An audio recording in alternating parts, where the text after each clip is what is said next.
Hei alle sammen og velkommen til Internasjonal Dag her hos Noroff. Vanligvis så pleier våre samarbeidspartnere å reise rundt på våre campus, men i år blir det, som dere vet, et webbasert arrangement. Så vi får i hvert fall hilse på dem. Og vi gleder oss, og i dag skal vi høre fra Deakin University i Australia, University of South Wales og AFDA i Sør-Afrika. Teesside skulle også ha vært her i dag, men denne økten blir flyttet til neste uke, og dere vil få mer informasjon om dette. Men først ut i dag Deakin University i Australia. Welcome, Ursula Lawrence. How are you? Oh, thank you. I'm well, thank you. How are you? I'm fine, thank you. I'm so sad we couldn't meet in person on campus, but hopefully we will do that next year. I hope so too. That would be wonderful. Yes. Please, Ursula, the floor is yours, and we're really interested to learn more about your university, and I'm sure that our viewers are as well. So the floor is yours. Fantastic. Okay, I'll just share my screen then. Thank you. Here we go. Hopefully, are you getting a picture of my screen? Yes. Yes. I'm not getting it, so that's great. I'm glad you are. Here we go. So you should see a slide that says Deakin University. Have you got that one? Yep. Perfect, perfect. Well, thank you so much for that introduction. It's such a pleasure to be here. We're very excited about our relationship with Noroff, which we've had for over 20 years. So we've got a long-standing collaboration. So we're really pleased to be here today. As mentioned, my name's Ursula Lorentzen, and I manage Deakin's Europe office, which is actually based in Copenhagen. You can probably hear that I'm Australian, but I'm based just up the road in Copenhagen, which means that whatever we don't cover off on today, it's very straightforward for me to get in touch with you, and we can have a meeting at some point to go through things in more detail. But what I want to do today is give you a bit of an overview of who we are, some of the practical information, and also some more information about the sorts of pathways we have on offer for Noroff students. So Deakin is based in the southernmost state of mainland Australia, in Victoria. So we are in the city of Melbourne, which is one of Australia's biggest. In fact, we're 200,000 less than Sydney, so we're quite a big-sized city. We have campuses also in Geelong and Warrnambool, but you will be coming to, most of you will come to the Melbourne campus. Australia is known for being a friendly and safe place to study and live. We have a high standard of living, really great career opportunities, wonderful food. You know, we are a country of different cultures and nationalities. So we've got people from all over the world, which means the food options are incredible. And of course, we have we're known for our amazing sporting events. Each year, we have the Australian Open, we have the Grand Prix. There are a number of big global sporting events that come to Melbourne. So Melbourne is on the lands of the Wurundjeri people of the Kulin Nation, and we always, and you'll notice when you come to Australia, we always pay our respects to the Wurundjeri people. Indigenous culture is a very important part of who we are. We are, as I said, a population of just under 5 million people. In 2019, we were voted ranked the third best student city in the world. So that ranking looks at a range of different things. It looks at access to healthcare, access to transport, access to cultural events, that sort of thing. And the other great thing, and you'll see I've included some very cute animals here, the koala that looks cute but is actually really vicious. So don't be deceived. We have, just on the outskirts of Melbourne, we have amazing access to some of the most amazing natural wonders in the world. So we have incredible beach lines, coastlines. We're not far from in Melbourne. You're not far from the Bells Beach, where we have the international surfing competition each year. We have temperate rainforests, mountains. So all of this is within reach of Melbourne. Deakin in a nutshell. So Deakin University is a relatively young university if you compare us to some of the traditional European universities. We're ranked in the top 1% in the world, so we're really proud that we've made it that far for such a young university. And you probably think, well, what does the rankings mean to me? And the rankings are very much based on our research, so looking at basically saying that we have a high or elite level of research. And you probably think, well, how does that relate to me? And I think what that tells you is that employers know who we are. So both in Australia and around the world, they know Deakin University. Beyond that, we were rated Australia's best public university for overall student experience recently, and that is actually by students. So out of 43 universities, Deakin University was number 1. So that says that we are good at the rankings say we're great at research, but this tells you that we are great at teaching and we're great at looking after our students too. We have campuses across the state of Victoria. As I said, most of you will come to the Melbourne Burwood campus, but some of you, if you're doing graphic design, coming into our Bachelor of Design Visual Communication, you will come to you can come to our waterfront campus. So you can either go to the Melbourne campus or the waterfront campus. Geelong is about 50 minutes, so close to an hour by train from Melbourne. So it's within reach. It's about just over 200,000 people. So it's a fairly decent sized city, and it's right on the coast. So you've got really good access to the Great Ocean Road and other places. So it's got this really great student life. Even though it's a much smaller city. Just letting you guys know that we can, I don't know if you're not on mute at the moment. I don't know if, just so you know, in case when you're talking, I can hear you, just so you know. In terms of, so now I want to talk a bit more about the programs, because you'll be coming into, there are a few different pathway options for you. So I want to talk more specifically about that. So first of all, I want to touch on our facilities. So we have excellent facilities. We have a commercial TV studio that is used by TV channels. So we have a live broadcast football show that is broadcast out of that TV studio. We have green screen studio. We have editing suites, sound studio. We have also a motion capture lab, which is one of the most sophisticated in the Southern Hemisphere. And the exciting thing, I think, to all of these facilities, but particularly the motion capture lab and the commercial TV studio, is that you'll have the opportunity to actually work on professional projects. So adverts that are being made at the motion capture lab, TV shows that are being broadcast out of our studios. This is where our students actually get the opportunities to work on these sorts of projects. And, excuse me. And just to give you an overview of the different pathway options that you have, you'll see that there are a number of courses going into a number of our bachelor degrees.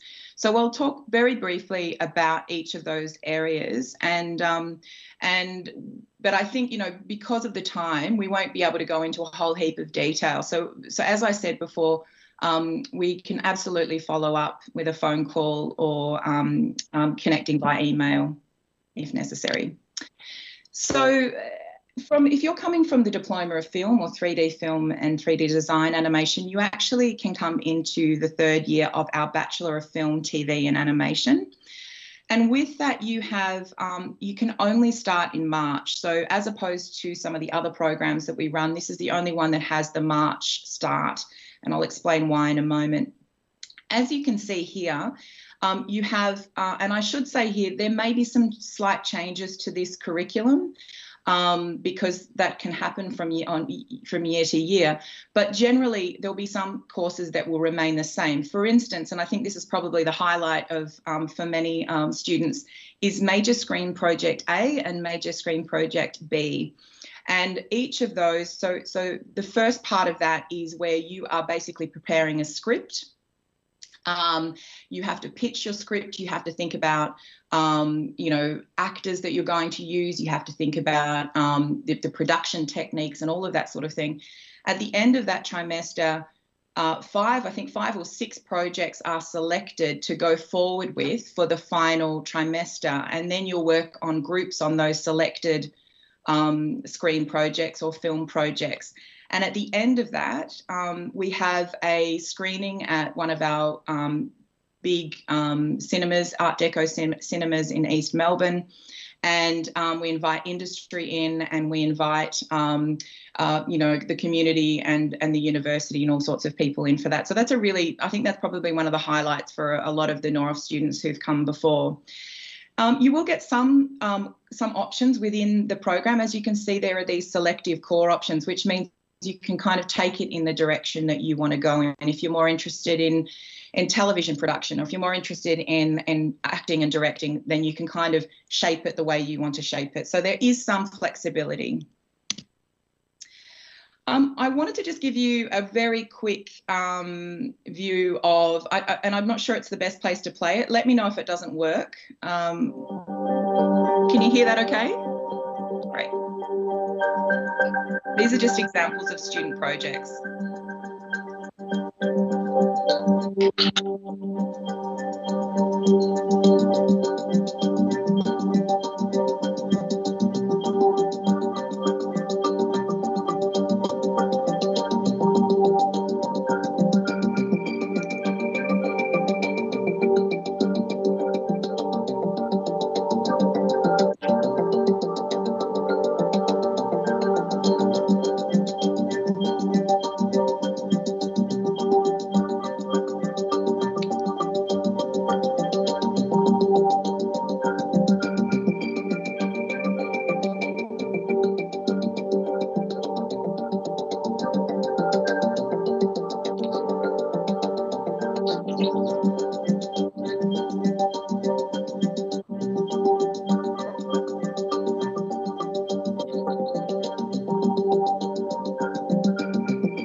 Finishing off here. So that was just to give you a bit of a taste of some former student work, which is I think gives you a bit of an idea of the sort of breadth and scope of the work and the ability that I think the expertise the students have at that level. So I'll move on to the next slide here, which is on graphic design. So students coming into the Bachelor of Design Visual Communication. Here you can see that you do have some elective options. You can see it's quite practically focused. There is the individual design portfolio, which is a major piece. I'm going to, because this program starts in July, and when I say it starts in July, our borders at the moment are not open. So if you're a student who finishes in June and you want to start your Bachelor of Design Visual Communication, our course director has done a very short video, which I'll play here now, to, I think, just give you an overview of how it will be as an online student. But I'll see if I've actually got the link here. You mentioned it was better to play the videos outside of the presentation, which is what I just didn't do. So I'll just try and, did you hear was the sound quality okay in the previous one? Yeah, it was fine. Okay, thanks. I'll just see if this opens up. Can you see this new screen here? No. Not yet? No. If it's, I think I have to stop sharing this one and start sharing a new one. Hang on. If this doesn't work, I will play it at the end, I think. Okay. Just a moment. It's not looking good here, is it? We're not having a lot of luck. I think what I'll do is I'll come back, if that's okay. That's okay. To the film. Yep. Nice try. I tried. I'll come back. But what she basically, in case I can't show you and in case we run out of time, she basically tells you what it is like to study this online, how the units, we call them units, but they're courses, I guess, at this end, how they will be, what they will entail, and the assessment and that sort of thing. Because I've actually had a number of Noroff students from graphic design ask me if they can do the program online, and indeed you can. So I can send this link out if we can't play it today. I wanted to just give you an example of some of the work of our Norwegian graduates. So these are students who have come from the 2-year program and done the top-up year or the bachelor year with us. This is Martina Andersen, who has, her and her company make all of the graphic work for some of the big film productions and TV productions that have come out of Norway. So just as an example, we've got Nobel and State of Happiness, which have, of course, made it very big around the world. So just to show you. Yeah, but we only see the previous slide. Oh, did you okay. change slide now? I'm on a new slide. This is Teams. Sometimes Teams does this. Let me just, I'll stop sharing and start sharing again. I think that might be the best. Okay, thank you very much. Hang on. Nice to see. Yes, of course. I wanted to be able to show you that work. Let me see. Stop share. Is that's stopped sharing? I'm going to start sharing again. I still see the same slide. It's still showing you the same slide. Deary me. Let me see. Let's go with this again. Okay. Now I see you, so it works. You can see me? Well, that's great. But let me see if I can share my device. Here we go. Sharing options. It's very interesting. It's playing with me today. Now can you see? Yes, thank you. Excellent. All right, let me get back to that then. So you should see some film posters. Yep. Perfect. Okay. So yes, just to give you an example of the sorts of the careers that some of our graduates are heading into, and I'll talk a bit more about that later. And then just to touch on the 3D animation, so going into the Bachelor of Design 3D animation, these, as you can see, this is quite prescribed. So these are the courses that you will take. And what you should do, I think, is actually log on to our website and have a look at some of these units in more detail, because there you'll see a full unit description and expectations around what you're to submit, assessment and all of that sort of thing. Like the graphic design, the visual communication design, you can actually start this in July as well. And this is a 1-year program, like the film program and like the visual communication program. I thought I kind of prepared some questions based on previous years from students around the difference between vocational school and university.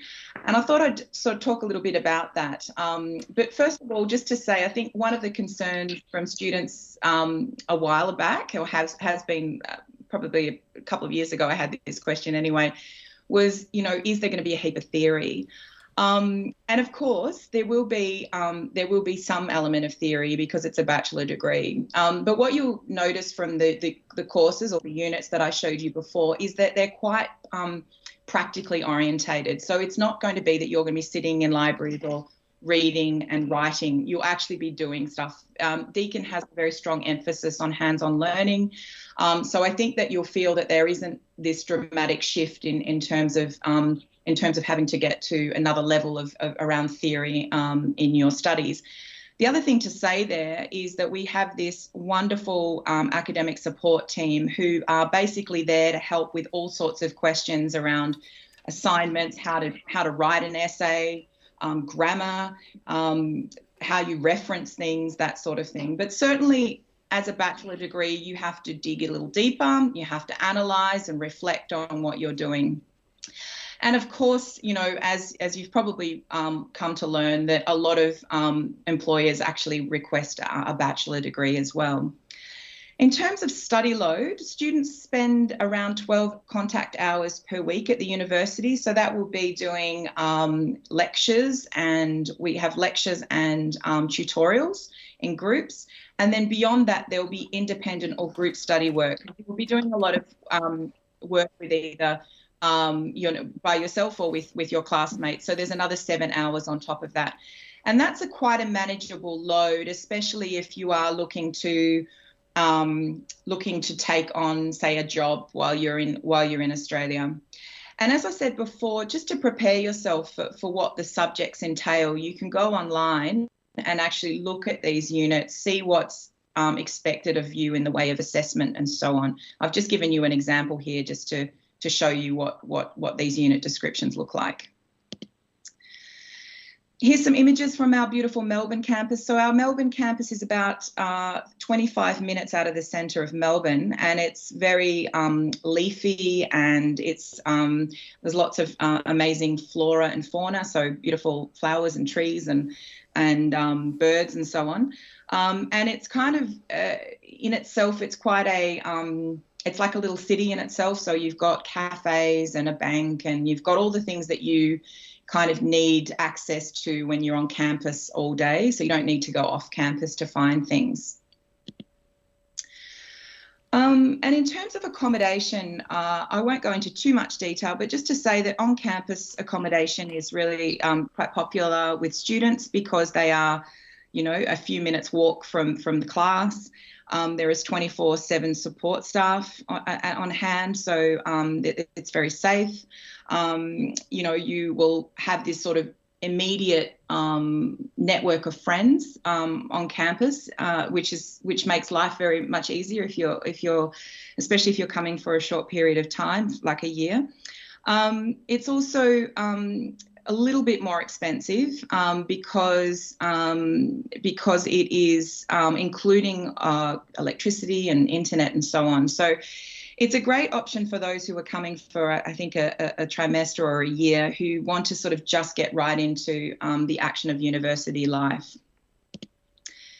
There's also off-campus accommodation, so students can, and lots of students will decide to live somewhere between the centre of Melbourne and the campus. And this is sort of quite popular too with European students who also are a bit more conscious of the funding, the money side of things. It's quite a bit cheaper to live off campus.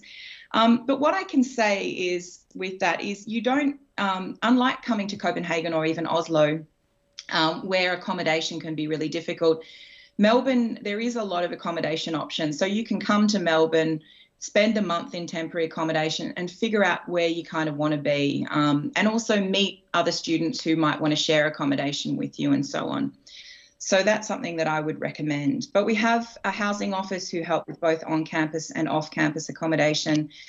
There's a site called HouseMe or studystays.deakin.edu.au where you can nominate if you want to live alone or if you want to live with someone else and which area you want to live in, and it sorts out, it basically finds the accommodation suitable for you. And we know it's all been tried and tested, so you're not going to have to sign up to a contract or something for 5 years when you don't want to. So that's a really good service that I would recommend. Now, my former colleague who was Norwegian, she actually put this slide together, and she thought a pint of beer was the most important thing to actually to put up for Norwegian students. I'm not sure about that, but anyway. And I would say probably this is on the price. This is a very good beer, because I would say $7 would be a pretty, like a pint of beer at a pub. But anyway, we're better to go to the classier beers. So she's given us some indicative costs here. So what a coffee costs, a pizza, all those important things that you need to know about as a student. I would say definitely eating out is very much a student thing to do, which I know you don't do much of in Scandinavia because of the cost. But I would say, you know, if you went to a good Vietnamese restaurant and had a beer, you could actually spend around $12. So I don't know, 60, 70 krona. So it can be a lot cheaper than that too.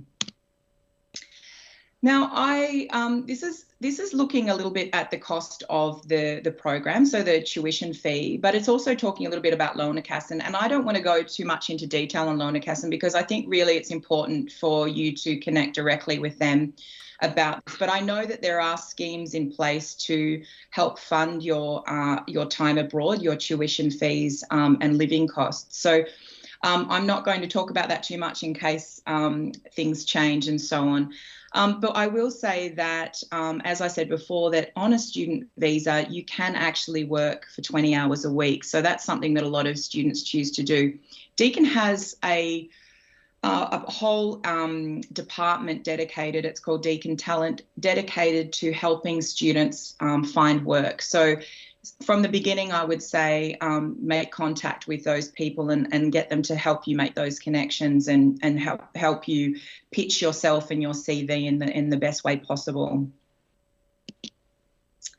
We also have some scholarships. So these are very much geared to students who are high academic achievers. So we have one called the Vice Chancellor Scholarship, which is very much for the very elite academics students. So if you're kind of consistently getting grades from your diploma of over sort of really 90%, that's sort of where we're looking at for this one. This scholarship would cover your entire tuition fee. Beyond that, we have some scholarships for Deakin. They're called Deakin International Scholarships. If you miss out on a Vice Chancellor Scholarship, you will often be put through this, considered by this scholarship committee. And so you'd really, to even be looked at, you'd have to be sort of in that 70% and above bracket. But you can... I think, it's highly competitive. I wouldn't rely on a scholarship to come across, but think of it as something that, you should definitely apply for if you're an academic achiever. And also in that process, highlight all of the positive contributions you can make to the university. So look at what you're doing in Norway. Are you doing something to help the community you live in? Are you playing a sport or are you training students, training a coach of a club, a football team? I don't know. It could be anything, but that's another aspect that we will be looking at for that scholarship. I've left a link up here, and we can send the slides out to people so they've got that link there as well. Just a lovely shot of Melbourne, a rooftop cinema in Melbourne, beautiful city of Melbourne. And just to sort of finish off on the, at least on the application process, you have to obviously complete your 2-year diploma at Noroff to come to us. You can actually start your application now if you are finishing in June, and we will we can actually issue you with something called a conditional offer, which means that once we've got your diploma, we can actually then give you the unconditional offer. We require a 4 in English from high school, and if you don't have your English results from high school, we can issue you with a free English language test. So don't go and pay for IELTS or anything like that. So we can do that through Noroff. And if you are, as I said, looking to study in July, our borders, as I mentioned, aren't open, but you can start online and then transition to on campus when the borders open. So we're all very much hoping that by trimester 1 next year, so February next year, that we'll be ready to go. There's also some hope that it might even be open by the end of this year. So it's very hard to say at this point. I have put on here my contact details, as well as Matthew's, who is really the person that you should work through at Noroff. He can sort of be your, I think, starting point, but you're so welcome to contact me if you have questions around any of what we've talked about today. As I said, I haven't gone into a lot of detail on each program because I wasn't quite sure which students would be, where students would be coming from. But I think we would certainly, we could organise one-on-ones with academic staff if you want to get more academic insights. But if you have questions around the practical side of things, you're most welcome to contact us. I think I had one further slide, just I thought I would touch on too, just to say that studying abroad, whether you go to us, whether you go anywhere, I don't think it really matters. At the end of the day, studying abroad is something that you will come to you will not regret. And I had a very interesting conversation a year ago with a CEO of a big marketing firm in Melbourne, a very prestigious, well-known marketing firm. And he did say at that point, I said to him, how do you assess who you're going to employ? Like, how do you assess applications from job seekers? And he said, sometimes they get up to 800 applicants for one role, and he'll get his support team to actually look through those applicants, and those without international experience won't even get a look at. So employers see this as a critical thing that you should undertake. And it helps you develop a whole range of skills, soft skills that are so important in any job, empathy, communication skills, intercultural skills, resilience, and also, of course, building your confidence in English, because no matter where you go working in Scandinavia, English will be obviously a very important part of any career.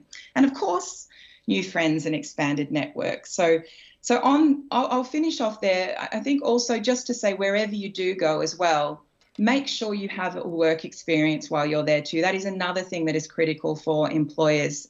So when you're going for jobs in the future, to have a study abroad experience will be a big tick. To also have had an internship or some sort of work experience that you've had during that time will be another big tick. So make sure that you investigate those things from the very beginning and get them lined up. And the universities are there to help you set that up, to help set you up with that. So that was about it from me. I'm not sure if there are any questions. Thank you so much. I'm sorry I didn't get to show you that final one. Maybe I can try and do that while we're managing the questions. Okay, thank you so much. I would love to go myself. I'm sick. Looking for traveling. But this was really, really useful, and I hope that those who have been listening got good answers. And as you said, I think it's important to contact you directly to get more answers. But yes. And the fact that you are online in this situation is also very, very good. I have one question from someone. I see you have cybersecurity available as a bachelor taken online. And I was wondering if the 2 years from network and IT security would be accredited, so we could start directly at the 3rd year for the bachelor degree. That is a very innovative and entrepreneurial student you have there. I'm very impressed. We can certainly look at that. That's actually been a conversation we've started with Matthew and his team in there as to whether we can do that. What we could do is start by just having a look at him as an individual case, and then we can see if we can expand it to something else. But certainly send through an email to me and the link to the program that you're undertaking, and we can have it assessed by the faculty to see if there's. I mean, I can't say exactly, but as I said, normally it would be probably a year and a half. I would say, of further study without having had it assessed. But certainly cybersecurity is something that Deakin is leading in Australia. You have your own cybersecurity bachelor, as I understand too. So there could be some ways that I think that the two courses could collaborate a bit more as well, at least in academic to academic and student to student. But certainly feel free to send me an email and we can have a look at that. Thank you. That's really, really good. So please contact the email. Yeah, probably that's, yeah. I don't have any other questions than that. I think I'll just double check. No problem. No, that was it. Thank you so much. No. I really hope that people continue to ask questions and get all the answers they need. And take the opportunity to travel, although things are difficult right now. As you say, the international experience, it's really valuable for your personal development and everything. So I'm looking forward to see you for real the next time. So That would be lovely. thank you very much. We keep in Thank touch. you so much. Have a lovely day. Bye.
Hei alle sammen, og velkommen til Internasjonal dag her hos Noroff.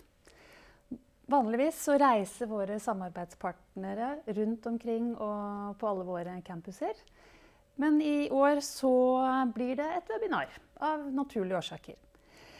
Vi gleder oss, og i dag skal vi få høre fra Deakin University i Australia, University of South Wales og AFDA i Sør-Afrika.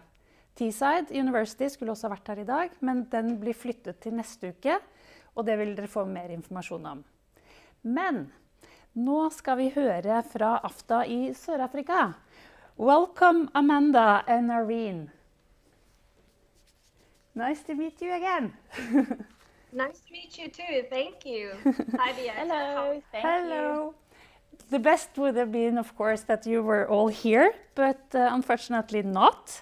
But I'm now really excited, and I guess the viewers are excited too, to learn more about AFDA and South Africa. So please, the stage is yours. Okay, thank you so much. Thank you for allowing us to have this presentation with you. I'm just going to share my screen so that everybody can see where we are from and who we are. My name is Amanda Hawker, and I'm the AFDA International Student Relations Officer, which means I deal with anything to do with international students. So everything from your inquiry to your application, anything to do with visas, all of that comes through me. I'm joined by my colleague, Noreen Rebello, and she was the International Student Relations Officer for some time before I joined. And she's got quite a history with Noroff as well. So Noreen, I'm going to let you introduce yourself. Hi, everyone. I'm Noreen. As Amanda said, so lovely.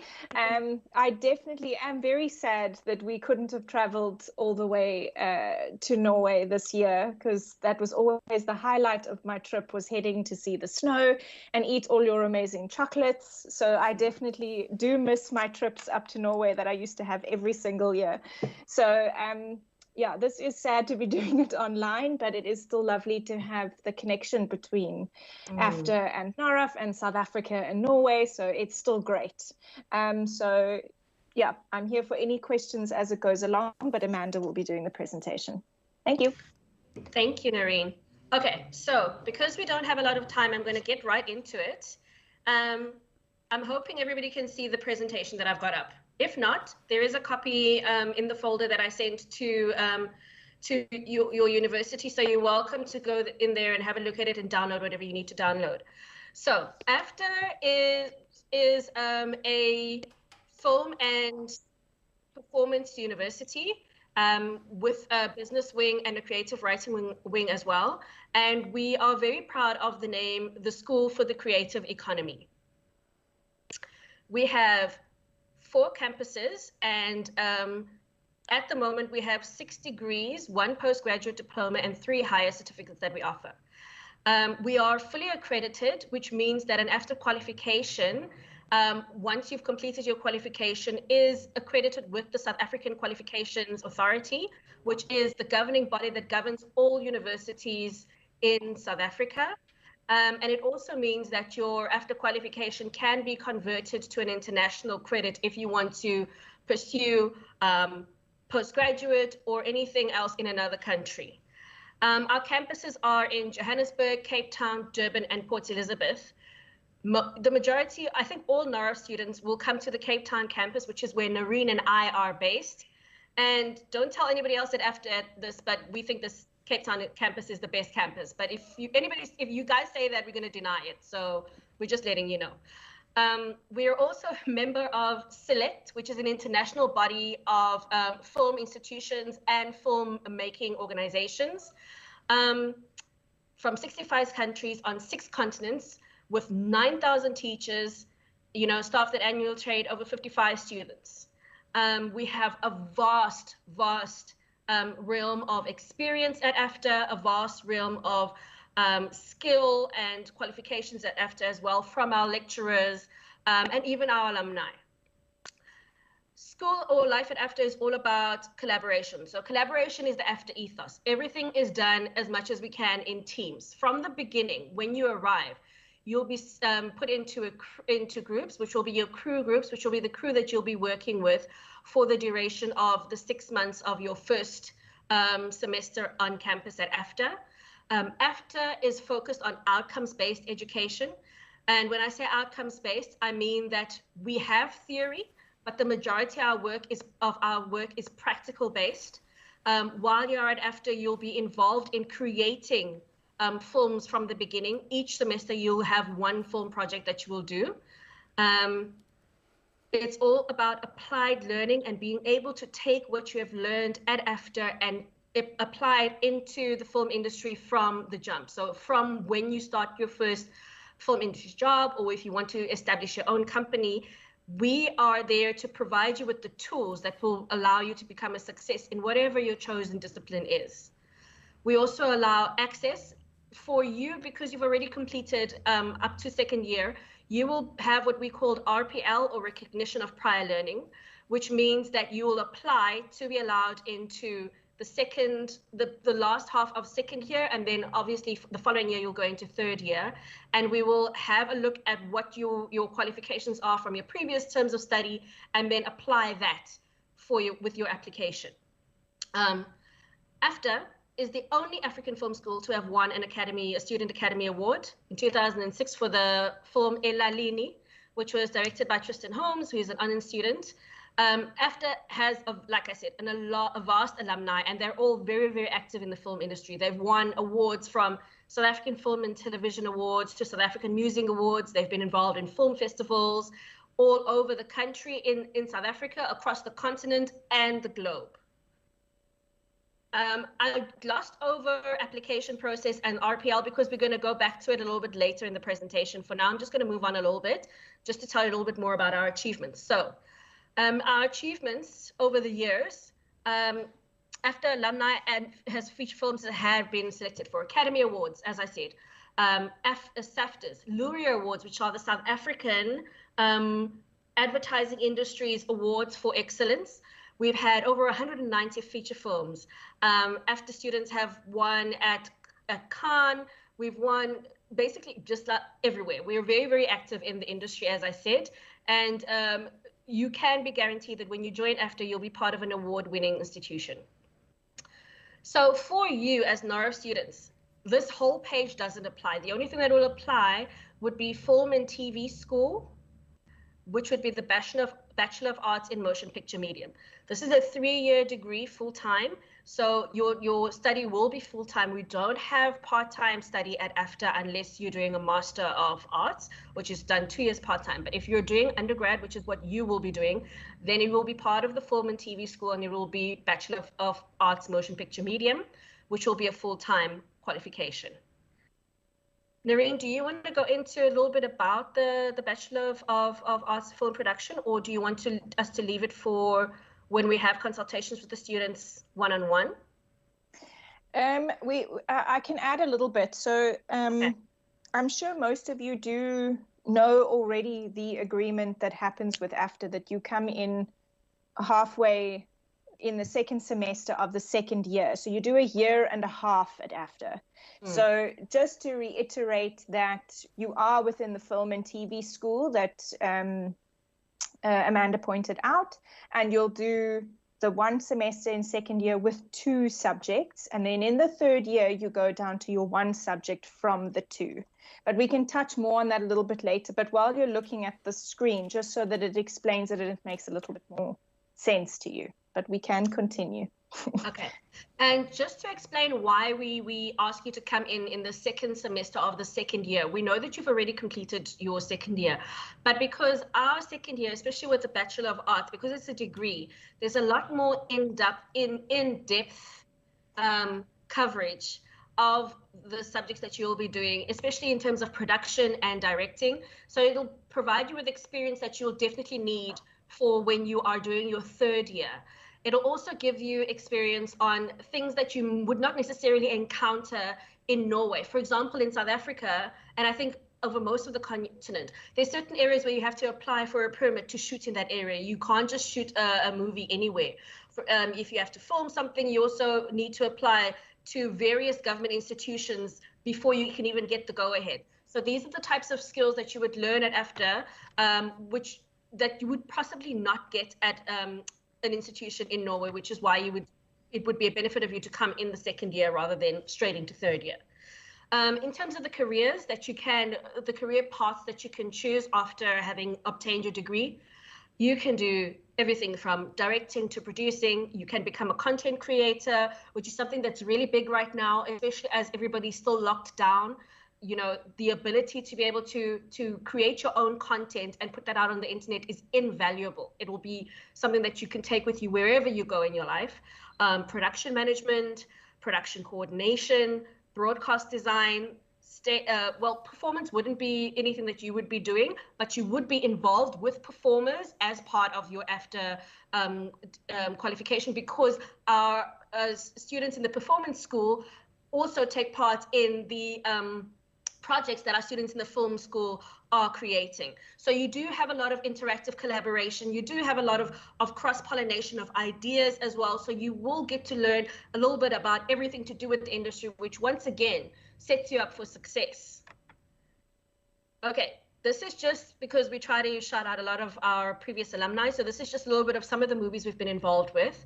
Everything from Mad Max Fury Road to Invictus, District 9, which is one of my personal favorites, Game of Thrones, Long Walk to Freedom. There's also a lot of AFDA alumni who've been involved in television. A really good standout for me is that there's a TV show right now on Netflix Africa. I'm not sure if it's available in Europe, but there's a TV show called Blood and Wine, and an AFDA alum is actually the director of Blood and Wine, which is an amazing achievement for her. So that's some of the things. These are some of the students who are our AFDA alum who are doing great and amazing things in the industry right now. Shekinah stands out for me. And these are film, performance, and music and TV alumni, so across the board. Okay, so when we talk about AFDA and we talk about applications, the main thing that we need to note for you is that we don't have any type of national benchmarking test that you would have to do. The only thing you'd have to do would be the RPL. How the RPL would work for an international student: you would submit a copy of your academic transcript from Noroff. You would send us a show reel, any other supporting documents that you want to submit. So any other, if you have reference letters, we love to get reference letters from previous lecturers or people you've worked with. And once we have those, we send them through to our head of film school and our registrar, and they make the final decision on your RPL. So they will decide whether you will be accepted into film school for second year. We also usually try to involve, sorry, I just need to take a drink of water. My throat is so dry. Noreen, go ahead, sorry. I just want to jump in here when it comes to the applications. So I know that Noroff doesn't do all the subjects that AFDA offers. We do have quite a few more in different departments. For example, you guys don't do costume, makeup, and styling as a subject on its own, or sound design as a subject on its own, or production design. But the subjects that you do that you will then apply for. So, for example, directing and writing, those are two subjects, but they go together at AFDA. So for the second year, like I said, you have to do two subjects. You'll actually then end up doing three. So you'll be a writer, and then you can choose another subject linked in the second year. And then obviously when you go into the third year, if you're directing and writing is still your thing you want to go with, you then just take the directing and writing into the third year. But when it comes to the application for directing and writing, show reel for sure, we want to see what you've made, but we also request that you please send a script that you've written. The directing and writing lecturers often want to see a sample of your writing. So you just submit one or two of your scripts that you've written during the 2 years, and that's perfectly fine. The other subjects that Noroff students can apply for is editing, cinematography, and producing. Now, We have in the past, Kristen Mogster, this was quite a few years ago, she came and she did the 3rd year, she even went into honors and did 4th year, and she completed her master's, but she didn't do it in the subject that she completed at Noroff. She came and did costume, makeup, and styling. So what the situation was is that she had been doing it for the Noroff projects that she had been a part of. So there is precedent for it. So if you feel that you have quite a vast amount of experience in costume, makeup, and styling or production design, for example, you apply for that. And then our registrar will have a look at the samples you've sent, whether it's been the show reel or you've had a great portfolio because you did some photography, show us some of the costume examples you've done, the makeup examples you've done. Then you could potentially do one of the other subjects that AFDA has on offer. But obviously you need to have the experience. Don't come and apply for, I don't know, singing and you've never done singing before. Do you know what I mean? So just show us the examples that you have been doing within your program, and then that can be a potential. I hope that makes sense. I mean, you can always ask questions in the question and answer session. Thanks, Amanda. You may continue. Thanks, Noreen. You've actually taken what I was going to say, so that's sorry. I don't need to say anything. So that's awesome. And the more that you can add to your portfolio, the better. Okay, so in terms of next steps, the first thing you would need to do, we're going to have a question answer session after this, but normally how things work at AFDA is that you would apply on our website to the AFDA apply link. Your application comes straight through to me. So I would respond to application and I would guide you through the process. We take your RPL documents and we send them through to the registrar and the head of film school, and then they give the approval, or if there isn't an approval, then they'll request additional information, etc., etc. All them, you know, all of the Noroff students that I've worked with before have been accepted. So I've never had a situation where you haven't been accepted, because you've got a valid qualification as well. After we've done that, we then come back to you and we'll request a copy of your passport. We'll take you through the process of how to apply for your visa. Once you've got your visa, you need to send us a copy, and then you continue on to enrollment, and then you arrive on campus eventually in July. The process at the moment does take a little bit of time because of COVID-19. There's been delays in the visa application process, but we do assist you with everything. So if you get stuck, or if there's anything you don't understand, or if there's an extra letter that the immigration office is asking for you to send, let me know, and then I'll make sure that you get the letter. All our letters are signed and stamped by myself, and they've got the campus stamp on them and the university stamp on them, because you need that once you apply for your visa. Noreen, are you going to say something, or no? Okay, cool. No, not right now. All right. In terms of accommodation, because I know that we haven't discussed accommodation, and that's one of the things that we send through with your acceptance letter. So when you receive your final acceptance letter, you'll have a list of suggested accommodations which we can go through with you. You need to contact the accommodation yourself in person and make an arrangement for a lease. Your lease has to be valid for the 6 months that you are going to be at AFDA. So it has to be valid for the whole 6 months. You can't take out a lease for only a month or only for 3 months. You also need to get yourself a South African medical aid, which I will send the information to you of. You can apply online. The medical aid rates are on the brochure that I send to you. And once again, you are guided through the process. The accommodation and the medical aid are requirements for you to get a visa. So when you go and apply for your visa, the immigration officer is going to ask you, where's your medical aid? Where's your accommodation proof? So you need to have those when you apply for your visa. I also send you a certificate from the Department of Higher Education and Training confirming that AFDA is a registered institution, because the immigration officer is going to ask for that. And then I also send you a final acceptance letter, which is the letter that is signed and stamped, that explains to you when you need to be on campus, when courses are starting, how enrollment works. And it contains something called the undertaking, which I know a lot of the immigration officers ask for. It is on page 2 of the acceptance letter. So everything is on there. As I said, if you get stuck or if you need any help, you're welcome to give me a call. You're welcome to email me. We also have a WhatsApp. I'm not sure if you guys use WhatsApp in Norway, but I know that the Noroff students who are currently in South Africa downloaded WhatsApp and they do use it, because sometimes if you can't get hold of me because I'm in a meeting, then you can quickly text me and then I can respond via WhatsApp. If anybody's on Telegram, I can download Telegram and then we can go through and chat to me on Telegram. Whatever it is that you need, or any way that you need to get hold of me, you just email me and let me know, and then we'll find a way to sort it out for you. So, carry on. Apologies, Amanda. Just one thing I wanted to jump in on. So just to reiterate, your academic years do run differently to us. We start in the January and we end in December.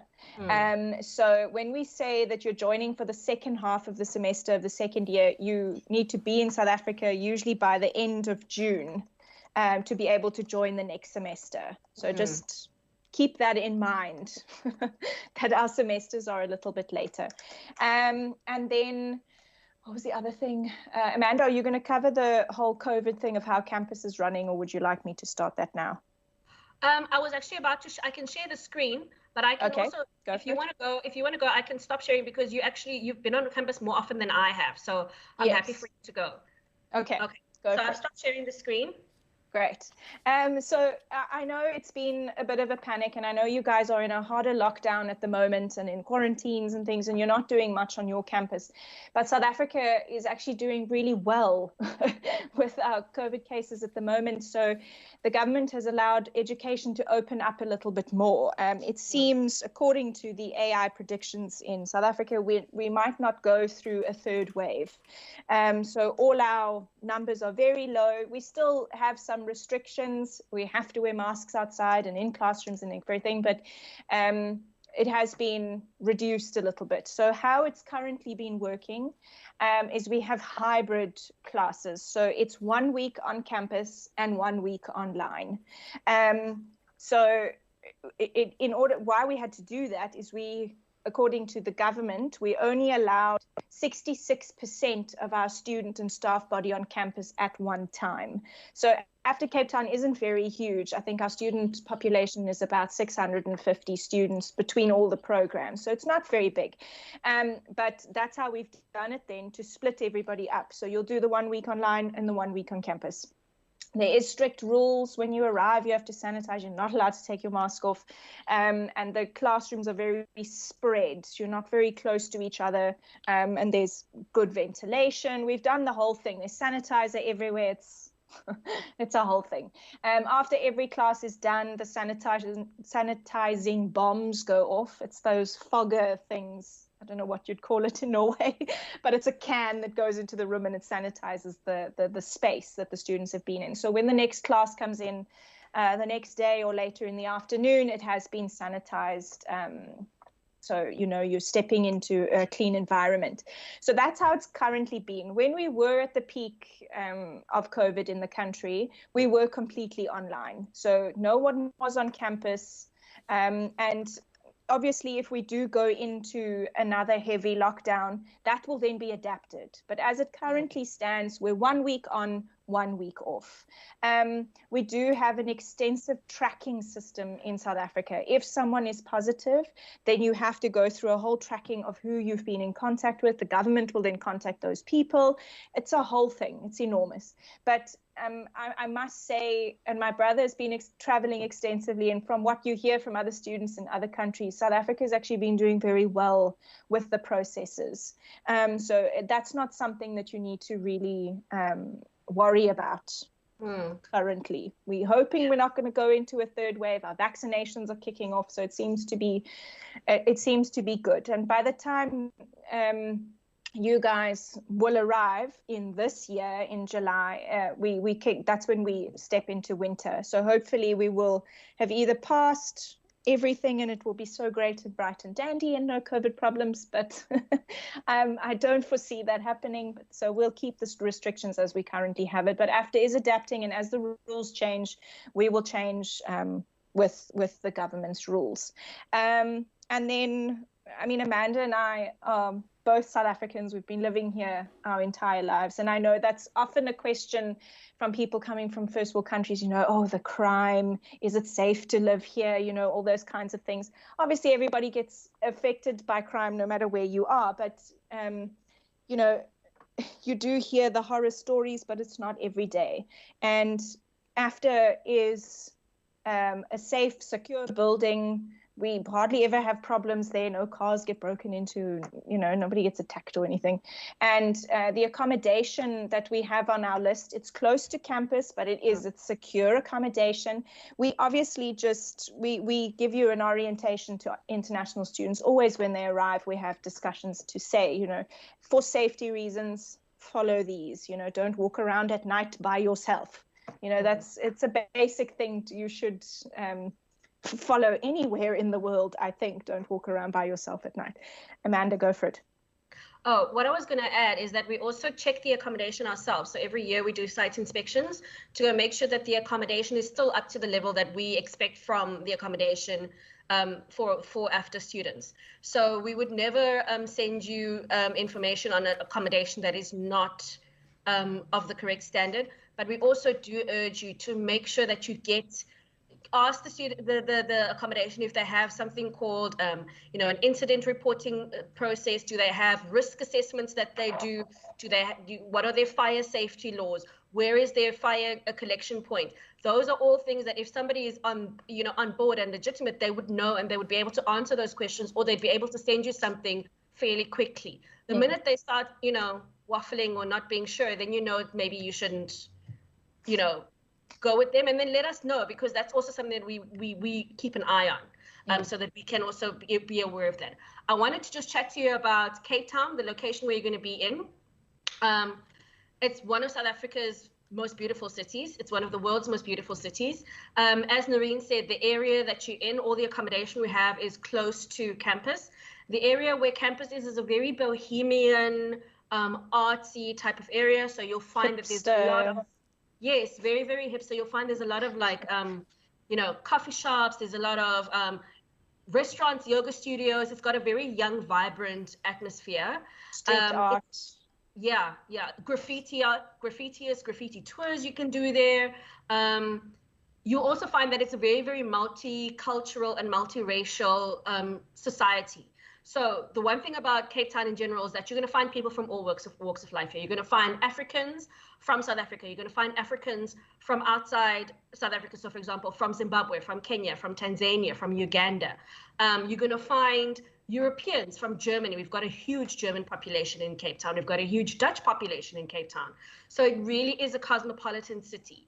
It feels a little bit like Europe because the streets are narrow. We've got colonial buildings, so it does kind of feel like you're in a European city, but it's also uniquely African. So you'll find people selling like maize on the streets, or selling umbrellas at the robots at the traffic lights. Sorry, we call traffic lights. They don't call them robots. Yeah, we call traffic lights robots, and we call roundabouts traffic circles. So we can get more into South Africanisms when you guys arrive, but we have vendors selling things at the traffic lights. We have a lot of taxis, which are minibuses. We call them taxis, and they're very noisy. There's a lot of things that it's a very contradictory city. So you'll find that it's got things that it's kind of schizophrenic in a way. So there's things that are African and things that are not African. But that's what makes Cape Town magical. That's what makes it amazing. There's also going to be, you might want to go out for hikes and walks, etc. As Noreen said, safety is key. So if you do want to do something, I'd suggest that you maybe find out from us first what you can do, and that you always take friends with you or go in a group, wherever you're traveling. So if you're going hiking, go in a group. If you're going to the beach, try to go in a group. But I mean, safety is all about, what you put in as well. So just be cautious, be careful, and you should have a great time. We've got about half an hour. Noreen, I don't know if there's anything else you want to add, because then I want to just open it up to questions. My brain is bombarded, but let's open it to questions. I'm on antibiotics, so I'm just like not even here right now. I had a toothache, so I'm still on treatment. But if this is the time where you guys can ask whatever you want to ask, we are here to answer your questions. So let us know. Does it get typed in the chat, or do people speak? I get messages on my phone for questions. Oh, okay. But I haven't cool. received anyone yet. But so I'll just comment a bit, because we have a long relationship with AFDA, and I know it's it's been very popular for a long time to go and take the top up with you. And when you tell about Cape Town, I really want to go back. It's such a beautiful place. But I think it was very good that you explained in such a good way how you are dealing with the COVID situation, because that was my main question. We got a lot of questions about that last year. But being able to deal with it in the way you do, it sounds very good. And we don't know what will happen, but we have, all of us globally, long experience about dealing with this now. But sanitizing the entire classroom, that's a tip for us as well. Yes. Yeah. Oh, maybe I can talk about culture shock while we wait for questions. So, because it was something that Noreen and I discussed. So, guys, you are coming to an African country. There are things that are very advanced, but there are things that are not so advanced. Things do take longer to happen, especially like if you go to the bank, and especially now because of COVID-19, the government has had to be very careful about how it approaches systems. And so, for example, if you go to the bank, you might have to queue outside because they only allow a limited number of people in the bank at any given time. I would recommend that you buy yourself hand sanitizer and you keep one in your backpack, you keep one in your pocket, and just, always sanitize. Wherever you go in the shopping centers, there are hand sanitizing stations as well, and on campus. So South Africa is very, very, very strict about the COVID regulations, because we've got a large population, and we also got a large population that don't have access to medication, and we try to protect them. So wearing your mask is important. Sanitizing is important. If you do contract COVID, let us know, because we need to inform everybody that you've been in contact with. I know it's the same in Norway, because I spoke to your rector about it this morning. But it's not something to be fearful of in terms of, just be careful, and it's not something to be fearful of in terms of stigma. There's no stigma attached. Let us know, and then we'll take the steps to let the students who have come in contact with you, or the lecturers who have come in contact with you, and also give you advice on where to go, or which hospitals to go to, because with your medical aid, it gives you access to private hospitals, which means better medical care. We do have a lot of inequality in South Africa. So when you come to South Africa, you are going to see people begging on the streets. You are going to see, people living in informal settlements. It is heartbreaking, but also if you want to help in some way, because I know that sometimes visitors to South Africa and tourists do want to help, let us know, and we can always chat about volunteering, or if you want to have a conversation about the inequality and why things are the way they are. Don't be afraid to ask. We love talking. South Africans, the one thing we'll do is talk your ear off. So I actually got the question. Which I think we've done this afternoon. Yeah, I got the question. okay. Someone is asking what would be fun to do, like outside school time, like safari, scuba diving. Oh my God, the list is endless. South Africa has so much. I know your rector, Alex, used to dive all the time, every weekend. I say to him, Alex, what are we doing? No, we're going diving. Okay, fine. So he did it. There's a lot of diving you can do in South Africa. I mean, in Cape Town, we're on a coast. So in fact, we've got two ocean coasts where we are. There's the cold side and the warm side. So there's a lot of beach things that you can do. There's a lot of mountain climbing. There's, the drinking is a thing in Cape Town. We've got some great pubs, gin bars, beer bars. There's a fantastic wine route here as well. And I know, because I've been to Norway, and your wine is so expensive. We've got two wine routes. Exactly, we've got two wine routes. And I still remember we went to Pengiven, or however you say it, the restaurant in Bergen. And we still looked at the wine list, and we thought, there might be a nice South African wine. And it ended up being the cheapest South African wine from here, which was actually horrible. Amanda, it was 2 oceans. Can you believe it? Oh my gosh. And it ended up costing 300 Rand there when it's like 25 Rand here. It was such a shock. Our wines are really divine. But I mean, there's, God, guys, the list is endless. If you Google what to do in Cape Town, there will be so much that will pop up. Yeah. The picnic culture is also big in South Africa. People love to go picnicking, sit in a park. We've got Kirstenbosch National Park, which is also lovely. But I think you guys are quite outdoorsy in Norway. Usually you go skiing and you do your hiking and things. So it will be nice and different to do it in the Southern Hemisphere as well. Like surfing. Oh yeah, there's surfing. There's a lot. There's safaris and things you can do. There's penguins. There's baboons. There's a lot of things that you can come and see. You make me want to travel so much when you're talking about all these things. But one thing that you were very good at during your presentation is the contact info, and I think that there is most probably a lot of more questions. But you were so good at presenting all the phone numbers and emails and everything, and WhatsApp and Telegram, and so you most probably will get more questions directly than I have here. Yes. So do we want to talk about the equipment and how it works with the equipment, Noreen? Maybe to give an idea. Yes, please. Yes, we can cover that. Yeah. So AFDA has just upgraded a lot of our equipment packages. So we currently have the standard ARRI Alexa, and we've just bought 2 ARRI Minis for the Cape Town campus as well. And yeah, on a second year level, you're still training on the basic cameras, but by third year, the Alexas and the Minis are then available to you to use as a cinematographer. But otherwise, we have AFDA stores, which has all our equipment and everything available.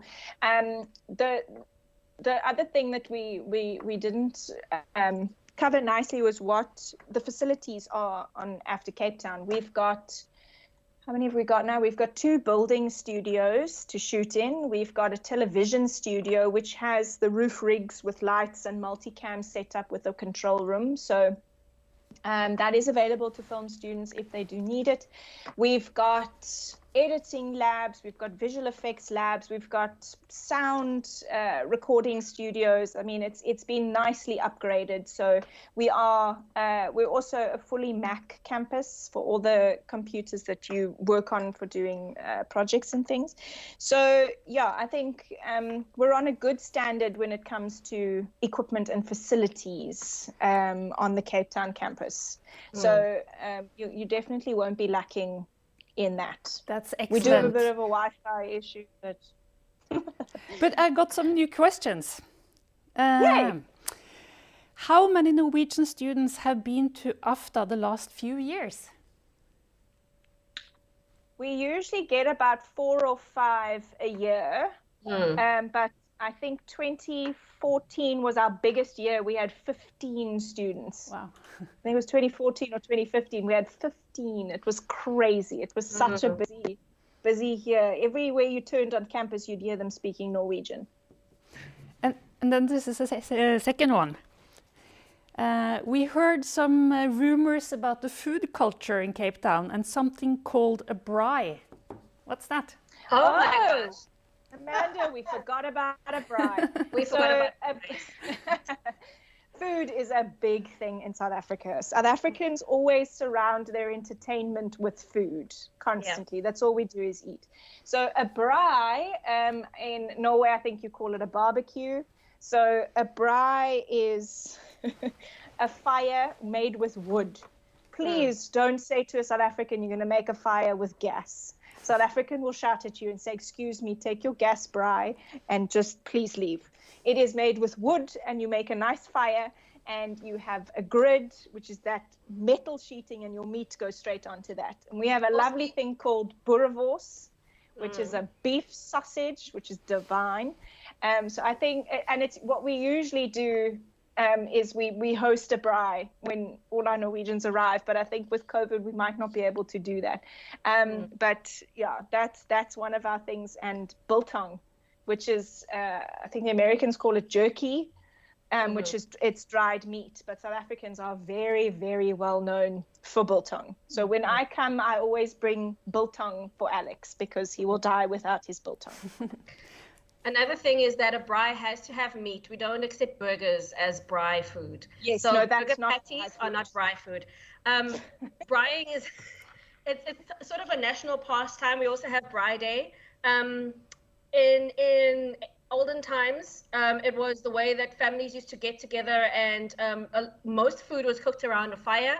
We have 3-legged pots that can be placed over the fire, and that's how we would cook our food, and everybody would gather in a circle, tell each other ghost stories or fables or stories of their day. So braais are, and I think that's sort of carried on into modern times.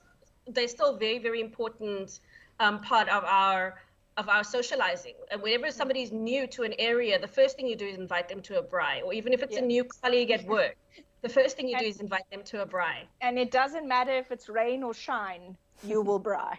Yeah. Winter, summer, it doesn't matter. In South Africa, you braai. And the poor person that's doing the braaiing will stand in the rain. And but there's always a braai. And it's always a braai guy. I think it's a lot of us who are really hungry for both food and social food these days. So there was a couple of more questions. I think you mentioned it during your talk, Amanda, but do you help with housing for students? So we have a list of recommended accommodations that we've checked and made sure that they are on the level that we expect, and we always send that out to every single student. There are still accommodations that have space available, and we're always searching for new accommodations. I'm actually going to go look at one next week. I'm actually recompiling all the photos, so I've got to go and pay a visit to all the accommodations and take new pictures, because the pictures that we had were outdated. So once I have the new pictures, I'll be able to share them with you. But we also have links to the websites, so that you can go and have a look at the websites and have a look at the accommodations and see what they look like on the inside. I always just like to go and see them for myself, because I'm a mom, so I like to check out everything with my own 2 eyes. So I prefer to do site inspections. But yes, we do have accommodations, so we can assist you with the list of accommodations that we recommend. And then usually if you ask about a place, even if it's not on our list, we'll try to do some research and advise you on whether you will be able to, if it's a good place to stay or not. If it means that I drive over and go and check it out myself, happy to do it. Just let me know. Wow, that's excellent. And I think this will be the last question. Okay. This is from the outdoor people in Norway. What is the temperatures like in Cape Town? Is it? Oh wow! Is it really hot, or is it temperate? We can get in summer all the way into Paarl, which is a city, a town just outside of Cape Town. It can get up to 44, 46 degrees Celsius in summer. Cape Town it usually peaks around 38. It doesn't get much hotter in the city of Cape Town. When you're closer to the coast, it's a little bit cooler. And then in winter, it's very rare that we actually drop below 0. It's very rare. We usually sit around 10, 11, 12 on a really cold night, but that's usually the temperatures. We only have one rainy season, and that's the June, July, December period. Sometimes the rain will continue on, but that's our only rainy season. And you don't shoot during your rainy season. Yeah, because it's unpredictable. The rain is so unpredictable. It would be fine when you wait. Oh, this is another thing about Cape Town which we need to add. You can have 4 seasons of weather in Cape Town in one day. So you can leave in the morning and it's hot, and you dressed in a t-shirt, and then by the afternoon it's windy and blustery and you need a jacket. So I would suggest that you always carry like a little windbreaker with you wherever you go, just in case. I always have a jersey in my car. Yep. Always in the boot. The wind gets very strong in winter, so that's something to be aware of.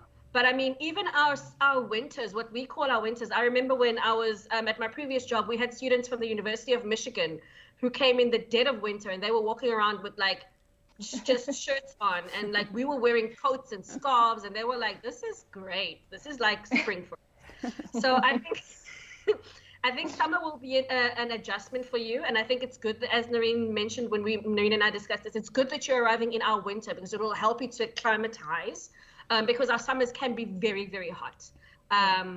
And that's another thing. Always try to carry sunscreen with you wherever you go, and a hat. I've always got a cap on in summer, just to regulate my temperature. It can get very hot. The sun is harsh. The sun is harsh in the south, so you got to be careful about getting sunburn, because that hurts. Yeah, a lot. Yeah. Speaking from experience, we also have amazing beaches where Noreen lives, because Noreen lives in an area called Fishhook. Just around her suburb, there are 5 different beaches just where she lives. And that's not even the whole of Cape Town. We have, it's amazing. So beach culture, food culture, we have a huge market culture. So we've got lots of different markets as well. Food markets, yeah. Food markets, arts, they have arts and crafts there as well. They've got souvenirs as well. So in terms of, I think Cape Townians are we are outgoing people. We like to go out. We like to go and experience outdoors, and because we're so blessed, we're kind of spoiled, so we make use of it when we can. For sure. Yeah. I think you get these wonderful pictures in more than my head talking about all this, but I think that that's my encouragement to all students, actually, to travel abroad and get international experience, meet different cultures. It's just so valuable for your personal development. So I'm so happy that we have this good and long relationship with you, and that you're so available and helpful. I'm really grateful. So then I would just encourage everybody who is watching to contact you, and I'm so looking forward to get you here, and I'm looking forward to go back and visit you. So thank you so much. Thanks for having us. Info to Alex, which he can. I sent it via WeTransfer, so he's welcome to share the link with the students so that they can download the information. Or if you want, we can send it over Google Drive or share it, put it in a Google Drive folder, and they download it as and when they want to. But also, all the brochures and stuff that I sent are available on our website. So all the information on our degrees are on the website already, as well as the COVID policy is on the website as well. So they're welcome to go and have a look and check everything on there. And then if they have any questions, like I said, I'm always available. I work in the mornings from 8:30 to 1 p.m., but I'm on WhatsApp all the time. So even when I'm not in the office, I'm available by phone, and I'm always there to answer any questions. And that's also also a wonderful thing that we are in the same time zone. It's like yes. Yeah.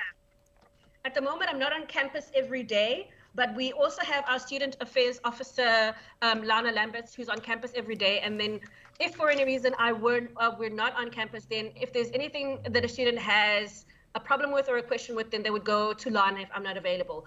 We also have a list of contacts if students are going through a tough time emotionally or mentally, and they need to speak to a psychologist or a psychiatrist. We have a list available. We have a list of doctors available if they've got the flu or a cold and they need to call a doctor. It's been provided by the medical aid that we have a partnership with. So we share all of that information. All they need to do is give us a buzz or step into our office, and we're always available to have a chat as well. Thank you so much. Amanda and Noreen, I hope you get a lot of questions after this as well. And okay, we'll just keep in touch. So thank you so much. Bye. Take care. No problem. Thanks for having us. Take care. Bye. Bye. Bye.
Hei, og velkommen til Internasjonal dag her på Noroff. Vanligvis reiser våre samarbeidspartnere og besøker og hilser på våre fysiske campus og får møtt dere ansikt til ansikt. Men av grunner vi alle kjenner til, så er ikke det mulig i år. Vi har i dag hørt fra Deakin University, vi har hørt fra AFDA i Sør-Afrika, og nå er siste skole ut, University of South Wales. Teesside skulle også ha vært her i dag, men de er utsatt i neste uke, så de får dere få mer informasjon om. Men nå er det deg. Now it's you, Sally Fairburn. And thank you for joining here, although it would be great to see you face to face, but that will be next time. So welcome. And I'll just give the floor to you, and you can present what our students would need to know before applying to your university. Lovely. Thank you so much Thank you for having me. It's a pleasure to be here and have the opportunity to present to the students. So as you know, my name is Sally. I'm from the University of South Wales and I work in the international office. I'm going to give you a quick overview of the university. So if you bear with me, I will just share my screen with you. And all you need to do is sit back and relax and enjoy a 3-minute video to start with. Hopefully it's going to work.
Okay, so hopefully that gave you a good insight as to what we are about and what life might be like for you if you were a student at our university. So there are many reasons to study at the University of South Wales. We are one of the largest universities in the UK. We have around 26,000 students, and of those 26,000, around 4,500 of them are international students. So what that means for you, being a Norwegian student, is you're going to be immersed into different cultures and different nationalities, and that's what is important to you. It's about getting that international experience and mixing with different people of different backgrounds. We do offer really great scholarships for our Norwegian students.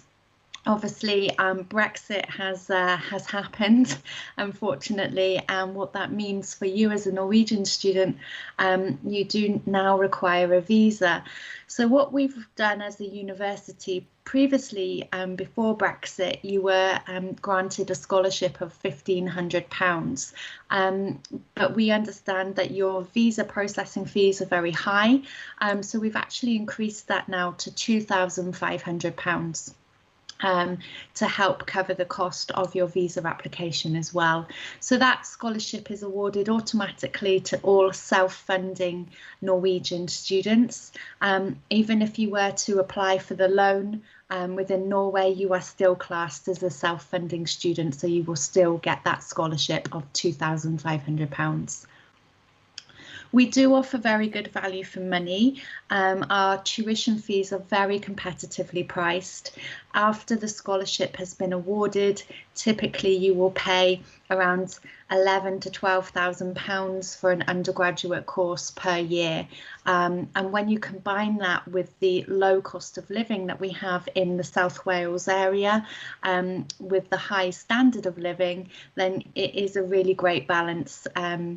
If you consider that compared to London, your living costs in London would usually be double of what they are in South Wales. Many of our courses also have placements integrated into them, and if they're not integrated, then there's still an opportunity for you to apply for an internship or a placement, and you would just speak to your award leader and they would do everything they can to help you get that placement. We do have careers fairs and job shops and CV writing classes and mock interviews, so we have lots of initiatives in place to try and get you that internship if that's what you want. So overall, we believe our university offers very high quality teaching. Many of the lecturers that we have at the university come from industry themselves, and what that brings to you for the student is that you are then presented with industry contacts because of the lecturers that you have and that are tutoring you.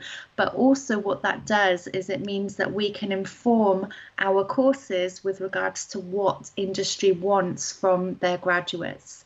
So when it comes to if you're on an engineering course, then all of the technology and the equipment that you would use within your course, it's not going to be a surprise when you go into industry, because we are in line with industry and we work with them to understand what equipment they're using now, but what the industry wants from their graduates also. Wales as a place is a very welcoming place. It's very safe. Myself, I'm English and I moved to Wales in 2004, so I have experience of actually being welcomed into the community myself. It's the kind of place where if you were in the city of Cardiff and you were looking a little bit lost, somebody would come up to you and go, "Are you okay? Do you need any help?" It is a very, very friendly community, and our Norwegian students really, they feel at home very quickly here. So it's very affordable with the scholarships and the fees that we have. It's accessible. So what we mean by that is if you haven't got the qualifications to apply directly for a degree, you may need a foundation year. Although with Noroff, we have a partnership, so students quite often come into the final year of our undergraduate studies, but also our courses are very applied. It's not just about you getting theory. We give you as much hands-on, real experience as we can, so that you're able to grow your CV grow your network of contacts as well, so that your prospects are going to be even better once you graduate. These are just some of the industries and the companies that we work with as a university. You'll recognise, I'm sure, many of those logos there, but we really do have excellent industry links for our students to get that hands-on experience. So why would you study in South Wales? Hopefully the video has given you a lot of food for thought and made you more interested and intrigued about what we can offer you as a region. But South Wales is an area, it really does offer you a little bit of everything. So you've got beaches just 40 minutes kind of west on the train. You've got the beautiful Gower Peninsula, voted some of the top 10 best beaches in the world. Okay, we're not always the warmest, but they are very beautiful. You have lots of international sporting events taking place as well when COVID isn't happening. So we are very big on rugby and football and cricket, and we have the Principality Stadium where we have lots of events happening there. So with the Six Nations rugby, but also an excellent music scene as well. So I've been lucky enough to see the likes of Pink and Coldplay again in the Principality Stadium in the city. But you've also got the smaller kind of intimate venues where you will have the smaller up and coming bands as well, which are also amazing to go and see. And you've got Cardiff Students' Union, which you're able to go to, any students' union in the UK, being a student, but they have some really great music gigs there as well. Lots of castles, lots of museums that are free for you to go to, but also if you're into your outdoor activities, then you've got these beautiful mountains on your doorstep. Whether you're into hiking or mountain biking, you can go to the beach and go surfing. It really is not about you having your head in the books 24 hours a day. We don't want you to do that. We want you to enjoy what is outdoors and what is on your doorstep, because even if you're coming to us just for 1 year, you will be surprised at how quickly that year goes, and you've really got to take every chance as and when you can, because that time will go really quickly. And then you'll be coming to me saying, Sally, I want to do a master's because I want to stay in Wales, and we can help you with that. But it's such a lovely place to be and study. So we have 3 campuses. Typically our Noroff students would either come to Cardiff campus or the Pontypridd campus. So they're the 2 I'm going to concentrate on. So in our Cardiff campus, this is where we teach all of our creative industries. So we do have an agreement with Noroff where students can apply for the final year of some of our programs if the modules align correctly. It is a very modern looking building, as you can see. We've actually extended it a couple of times because we've outgrown it. It's where I say all the cool and trendy people hang out with kind of blue and pink hair. They do music and media and photography and fashion and music. So it is a very fun campus to be on.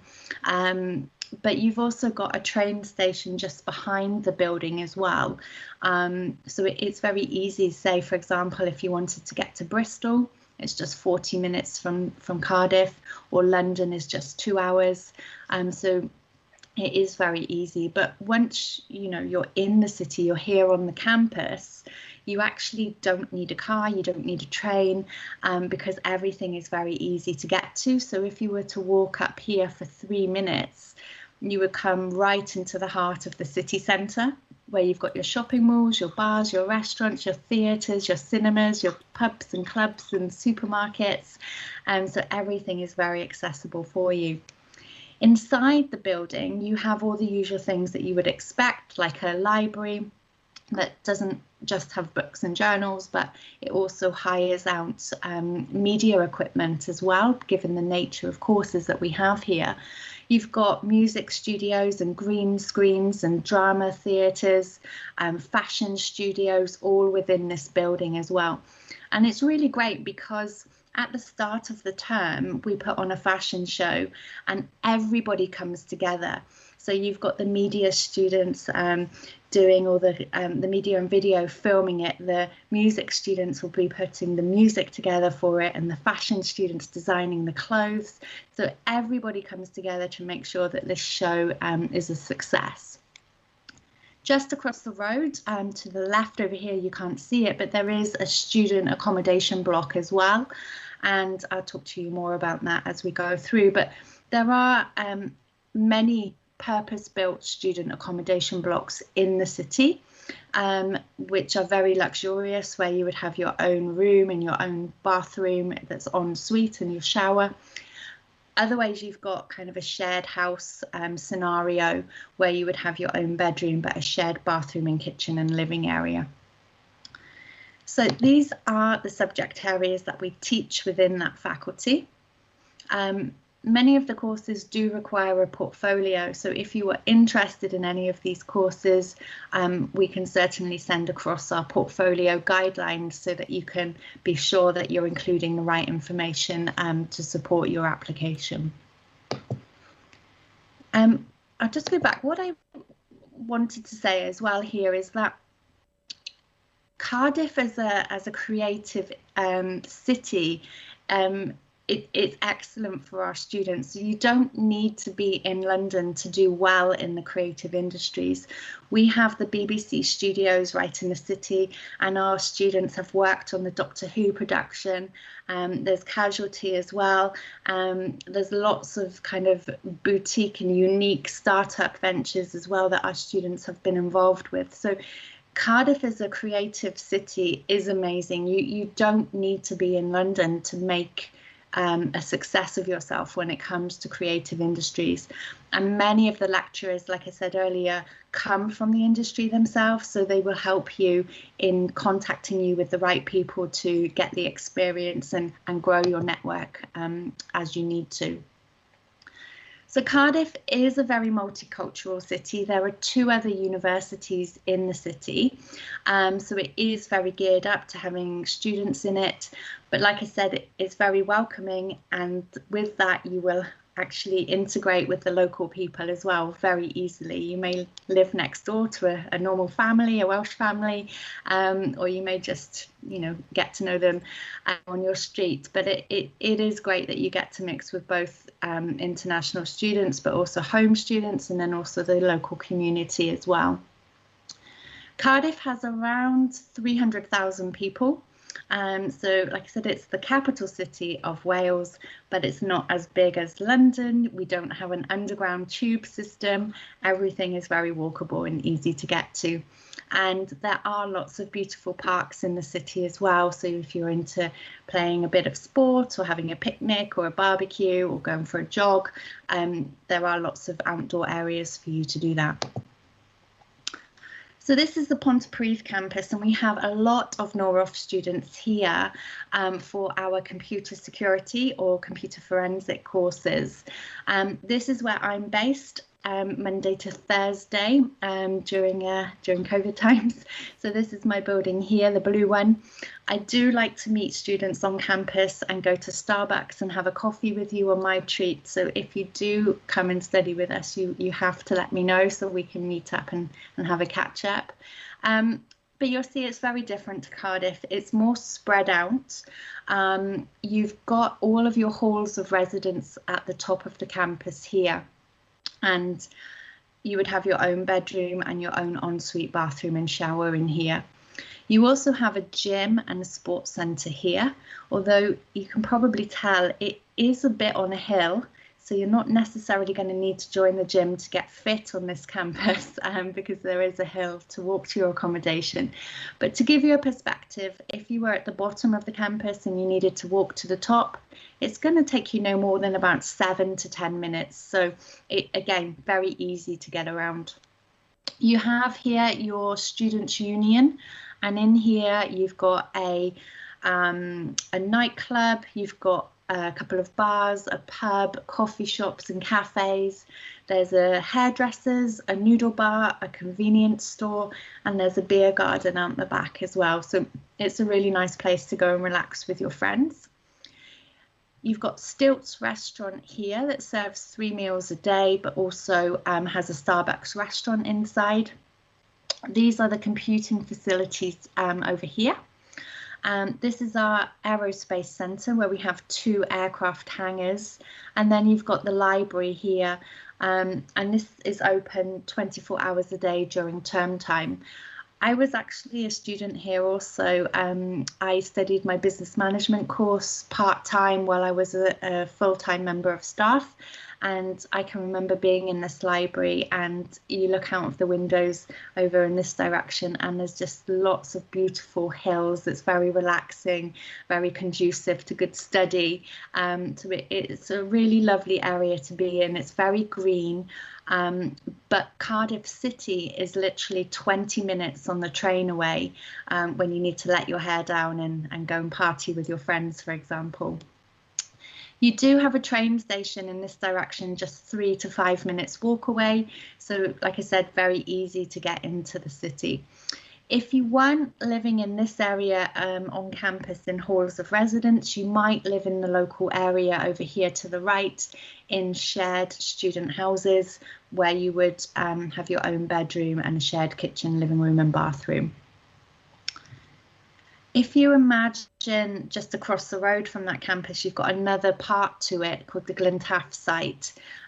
Typically, we don't have Noroff students here, but that's not to say we won't. But this is where we would teach all of our lab-based courses. So geography, geology, renewable energy, forensic sciences, police sciences, chemistry and biology, nursing.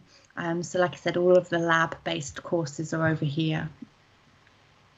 And these are the subject areas that we teach on the whole Pontypridd campus. Like I said, computing is one of the most popular ones we have for Noroff. We absolutely love our Noroff students. They're very, very good students. They do very well on the course and transitioning from their 2-year diploma in coming to us in their final year, and they really do have an amazing experience. So Pontypridd is a town. It is literally 2 minutes away on the train, or you can walk it in about 10 to 15 minutes. It has a high street with your banks, and you've got clothes shops and Boots and Superdrug, River Island, Dorothy Perkins. So again, it's got everything that you need. But if you wanted that bigger shopping experience, you would tend to go to Cardiff to have a more variety of shops.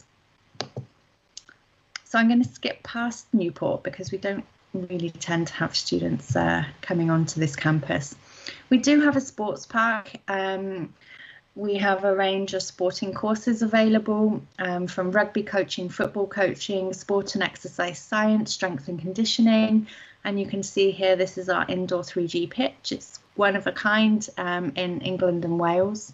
But you may be interested in actually doing a sporting activity as continuing your hobby, or playing for the university, or even perhaps trying something new maybe that you've not tried before. So there's lots of different opportunities there for you. These are just some pictures of our sporting facilities.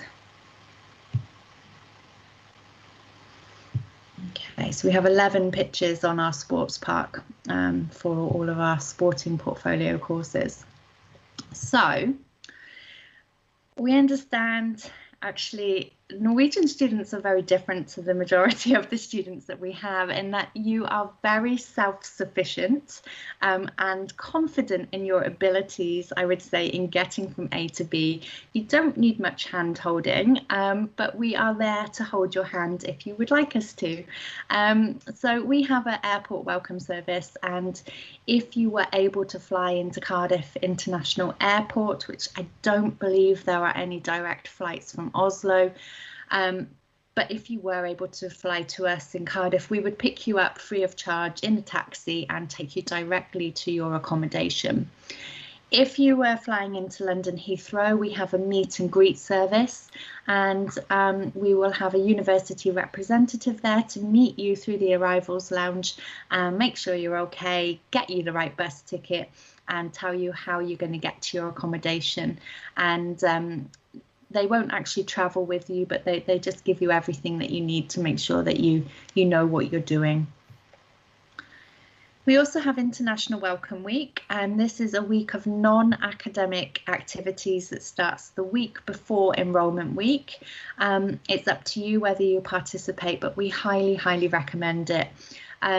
Many of the activities in the last September and February intakes were online, obviously due to the pandemic, and I'll talk to you more about teaching shortly during the pandemic. But it's a really great way for you to get to meet new people and get to know the local area, try different activities perhaps that you haven't done before, so that when it comes to you walking into that enrolment room, I can guarantee you will already know so many people because you will have taken part in International Welcome Week, so it's not so daunting for you. We also have lots of different support services at the university.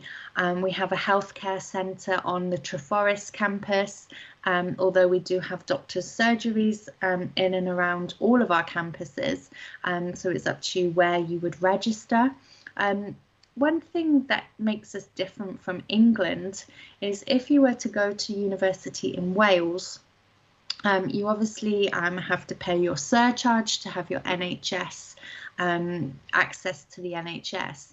And if you were studying in England and you went to your doctor and you needed a prescription, you would take that prescription to the chemist and you would have to pay, I believe it's about £9 per item on your prescription. Whereas in Wales, it's completely free. You could have 20 items on your prescription and they will give it to you for free. So that's the difference, because we have our own Welsh government as well. So you would register with a health centre or a doctor's surgery. We also have disability and dyslexia service. So should you need any additional learning support needs, please let us know in your application, and we can do what we can to make sure those provisions are put in place for you. We also have a student mentoring system, so we can buddy you up with another student that's currently with us studying. They've been there, done it, got the t-shirt, and they probably asked the same questions perhaps that you're thinking about as well. So that's a great way for you to kind of get a student's perspective rather than someone like me that's quite old and not a student any longer. So like I said, we have a 24-hour library during term time. We have student development and study skills. So you would need to, for example, meet the English language requirements. And if you have, and excuse my pronunciation, but if you have the Vietnamal, I think it's called, the high school certificate with a grade 3 or higher in English, then you meet the English requirements. However, you may need additional help or encouragement when it comes to your confidence and maybe speaking out in class, or maybe you need help in Harvard referencing. We have all these different drop-in classes that you can attend for free to help improve your confidence in those things. On every campus we have an advice zone, and the advice zone is like a one-stop shop where you can go with the query or the issue that you have, and the person on that desk will aim to resolve the issue that you have.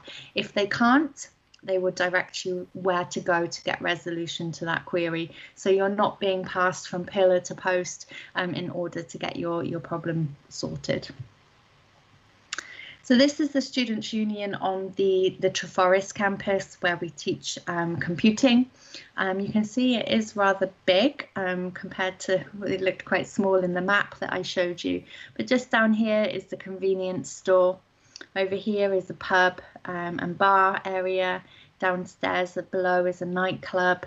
And this is just kind of like a chill out area with beanbags and pool tables. So inside is a nightclub, which hasn't been used for about a year. So hopefully that will change very soon. And like you said, you've got lots of cafe areas that's serving hot and cold food in there, and a bar area as well. So as a Norwegian student, you are allowed to work part-time if you want to.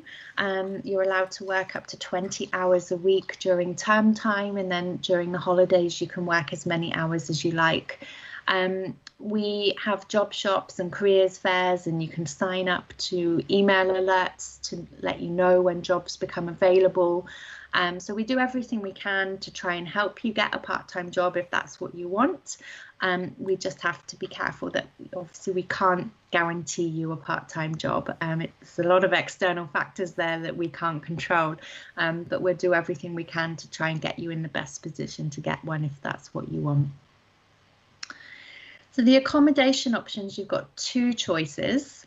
You can either live on campus in halls of residence, and this is a room on our Treforest campus in the halls of residence at the top of the campus I showed you. Every room is single occupancy. Every room has its own mini fridge inside as well, and every room has its own ensuite bathroom and shower room as well. So this is typically your bathroom, and then you would share a kitchen and a living area with 4 or 5 other students. You do get a cupboard each with a lock on it. I would say do not leave food out on the counter if it's important to you, because it will tend to walk away when you're not looking, or store it in your own fridge in your bedroom. But yeah, it's a really nice area, very sociable. If you have any preferences, whether you want to be in single-sex flats or quiet flats, then you would put that on your application, and we would do our best to accommodate your preference as well.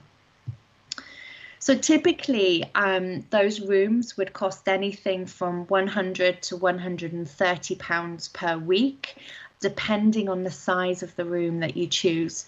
All your utility bills are included, so your water and your electric, and you get free Wi-Fi across the university as a student anyway. So it doesn't include your food.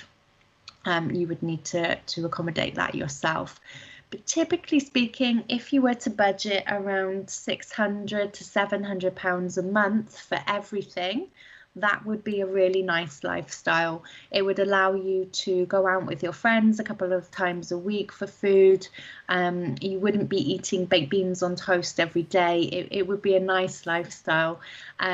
Some students would do obviously have a higher budget and have a more luxurious lifestyle, but it depends on your lifestyle and your shopping habits, I guess. But like I said, if you compare that to somewhere like London, then you're looking at around £1,200 a month for your living costs. So the other option you've got is then private accommodation in the local area, and typically the houses are terraced houses, so long terraced houses, and you would have maybe 3-4 students in a house and each have your own bedroom, but everything else would be shared. This is a more budget-friendly option. So you would, in the Treforest area, typically for one room in a house, you might pay maybe between £50 and £70 a week. So it is a lot less expensive, but it's not as luxurious because you don't get your own bathroom. But it's still really convenient and just walking distance to the university as well. So how to apply? Noroff will do that for you. They send us many applications for our students. So normally all we need really from you at this stage is a short statement of purpose. Just a couple of paragraphs detailing what you're doing now and why you're applying to study with us at South Wales and what you hope to do once you graduate. If you have your, again, excuse my pronunciation, Vietnamal certificate, then please do include that.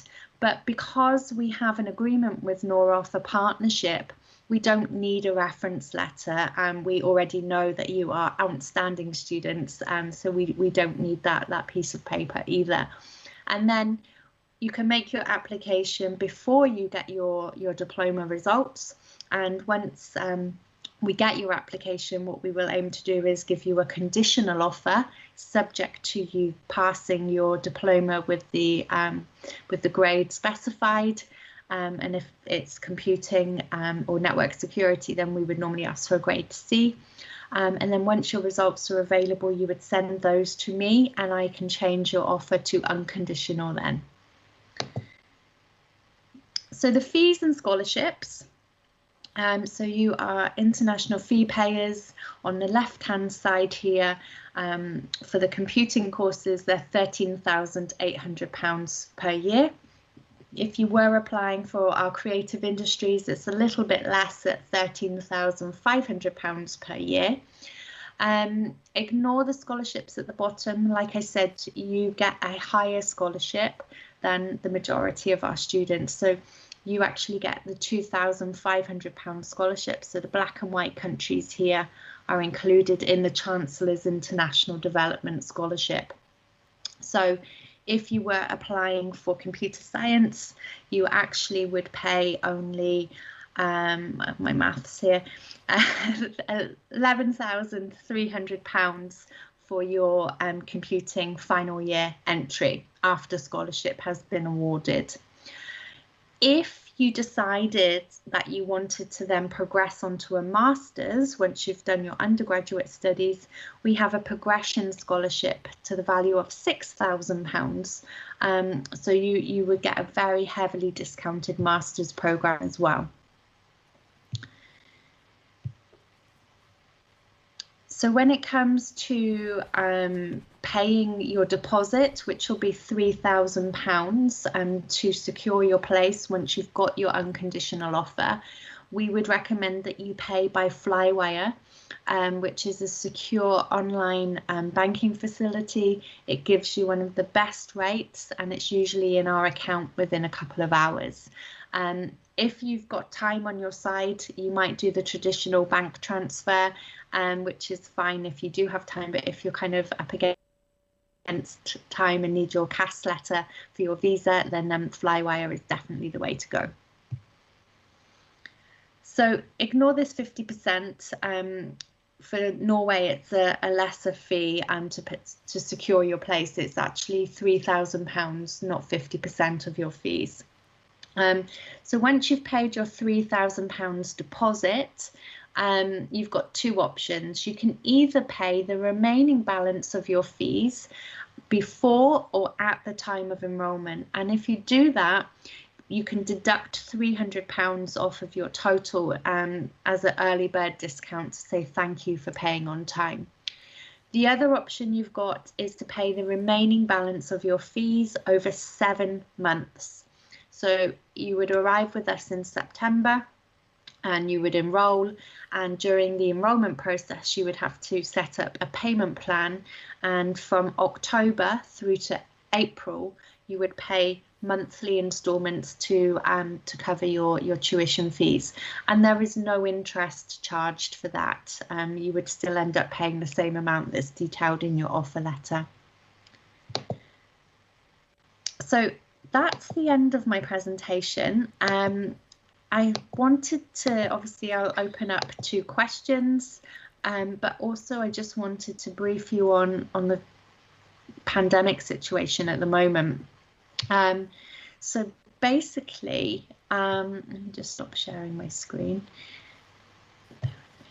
Oh, right. Okay, so basically what we've been doing is kind of like a hybrid experience for our students. So there will be some students that have stayed in Norway or their home country and they've completely had 100% online learning. So you're not left to your own device and just given the materials. You actually would log in via Teams and you would interact with your classmates and your lecturer in real time. But the classes are recorded as well, so you can always go back to them if you needed to. The other option we have is where students have actually come to campus, so they would still have online learning, but they would also have an element of some face-to-face teaching as well. Now, we are hoping for September it's going to return back to face-to-face teaching, so we get to see your lovely faces on campus again, which will be lovely. So there is a page on our website, on the international site, where there's an FAQ page detailing everything you need to know about how we're teaching, the government guidelines, and if you have any questions, then you obviously have your contacts at Noroff and myself to answer those questions for you. But other than that, I'm happy to answer any questions that you may have. Yes, I got some questions. But first of all, thank you so much. I hear myself. It's echo. I just want to travel when I see all these pictures, and I want to be a student again, getting some international experience. But I got one question here. You actually answered it a bit, but I think a lot of students are very interested in knowing how you adapt to the COVID rules, travel restrictions, and the offer to Norwegian students. We are concerned we might not be able to travel into UK. That was one question. And the second one, does Brexit negatively impact our ability to study with you? You have answered it in a way, but I think this is something that we can repeat. Yeah. Yeah. So I mean, with Brexit, I didn't want it to happen. I cried when it happened, like a baby. And it's been quite negative, I feel, for universities, and I think a lot of countries. The students from overseas countries maybe feel that they're not welcome anymore, and that's definitely not the case. We definitely welcome you with open arms. What it means for you as a Norwegian student, so you've always been international fee payers, but you haven't needed a visa. But due to Brexit, you now need a visa, and that's why I kind of petitioned for you to have a higher scholarship. I know, as with everything in Norway, everything is expensive. So that's including your visa processing. So what I wanted to do is to kind of reinstate the message. Yes, we are welcoming you, and we are doing everything we can to still make it affordable for you to come and study with us. So Brexit, I mean, what it's done for you is just meant that you now need a visa, but we are giving you an extra £1,000 scholarship off your tuition fees, so £2,500 in total, to help with those visa costs, and hopefully that will kind of make you still feel welcome. But with regards to COVID, I mean, there are still students that are travelling into the UK. They arrive into London, and as long as they're not from a red list country where they have to kind of stay for 10 days in a London hotel, you can just make your way to the UK. You will be required now to actually stay on campus for 10 days when you arrive, no matter which country you're from. And that's a new regulation that's come in from our government over the last week or so. And what that means for you is you would stay on campus with us for free. We're not charging for the accommodation. You would just pay a nominal fee just to cover the 3 meals a day that we would obviously need to bring you because you can't leave your room. But that's every student, no matter where they're from, will be required to do that. But yeah, we're still accepting students in. They're still able to come on campus. So yeah, come on over. And actually, yeah, probably what I should say, things are opening up now. I went for my first COVID vaccination this morning. I'm feeling good. It must be wonderful. I had the AstraZeneca one. But on Monday, our non-essential shops reopened, so I was able to go into the city. I went to IKEA, I went to Primark, I was in my element. We haven't had that since just before Christmas. And as from Monday, the pubs and restaurants are reopening for outdoor service only. So things are definitely improving, and you're able to. I'm able now to travel into England and see my family and vice versa. So the borders are open, and we're able to do more things. So it's not a case that you would come and be stuck on campus in your room just having your online classes. You're able to do things now. Yes, and I think that on a global level, all countries now kind of got used to deal with this. So it actually doesn't matter if you are 10 days isolated in one campus or in another campus, but you have the ability to finally travel again and hopefully socialize. Well, congratulations with the vaccine. I'm really looking forward to get one myself. Thank you. Thank you also for answering the two first questions. And then I have another one. How many Noroff students do you usually have in a year? Is it lonely, or is it lots of Noroffers there? So, I mean, it's a good number, because what I wouldn't want you to do is come to study in South Wales and be inundated with Noroff or Norwegian students. That's not what you come for. You come to be immersed into different cultures and nationalities. But to give you just a perspective, at the moment we've had 32 applications from Noroff for September. The majority of them are for computing. But yeah, typically I would say that the last couple of years it's probably been between about 20 and 30 students a year.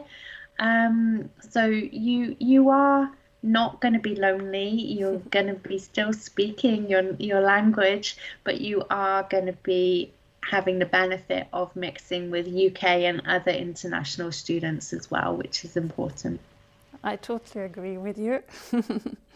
And then the next question, is it possible to go on to do a master's in my subject after completing the bachelor's?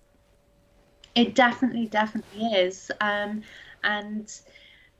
we would absolutely be delighted if you stayed to study with us. It means that you're happy and you've done well, and you enjoy the facilities that we've had. But like I said earlier, for students, USW graduates that go on to do a master's, you actually are granted a £6,000 scholarship.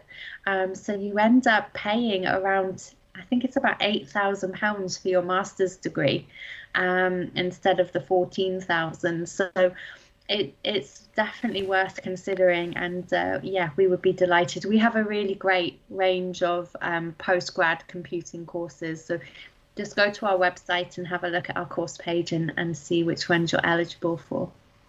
Thank you, I will. I don't have any more questions on my phone, but I have one question myself, because you showed us the lab area, and you said that you don't have applicants from Noroff there. But then you also said that you have digital forensics. Is that something? So there's no applicants to that.